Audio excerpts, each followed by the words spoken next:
Labarin wani kunkuru. Akwai wani kunkuru mai son banza, burinsa ya ga banza ta faɗi, ya dira a wajen don ya ci ganima ko ya ci banza ya more. Shi dai wannan kunkuru ba banza da ya fi so irin ya ga ɗa'ami, wato abinci, ya ga dahuwa ta yi dahuwa. Rana ɗaya dabbobin daji suka shirya wani sungurmin liyafa, suka tattara namun daji gabaki ɗaya, suka ce ya kamata mu yi walima don nuna nishaɗi da annushuwa a tsakaninmu.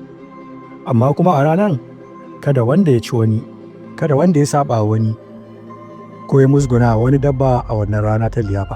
Sai suka ce to, amma kuma kar a gaya kunkuru, domin shi kunkuru yana da son banza, yana so ya ga banza ta faɗi don ya zaƙe ya ci. Suka ce ƙarshe zai iya cinyewa don mu rasa me za mu ci. Suka ce a'a, ba komai, mu gayyace shi. Haka aka yi, aka gayyato kunkuru. Kunkuru ya zo wajen liyafa, da shi aka fara gyara abincin, ya tsaya kan gaba kamar irin mai ƙwazon aikin nan. Aka gyara, aka ɗaura a tukunya, ya tsaya tsayin daka ga abincin nan ya dahu.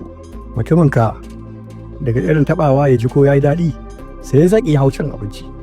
Ci yake. Yana ta cin abinci, yana ta cin abinci. Ya ci abincin nan sosai, ya cika masa ciki ya dam. Ya zo na ya kasa tashi, sai cikinsa ya fara ciwo, cikinsa ya cika ya kumbura, ya rasa mai ke masa daɗi. Su kuma ragowan namun daji da ba su cika cikinsu ba ruwansu, normal suke jin kansu ba tare da wani tashin hankali ba. Ya juya ya gansu suna ta wasan su, ba abin da ya dame su, amma shi ya ci ya masa yawa. Kunkuru ya rasa abin da zai yi. A nan kunkuru ya gane cewa ashe cin abinci sosai yana kawo kasala da ciwon ciki ko ciwon jiki.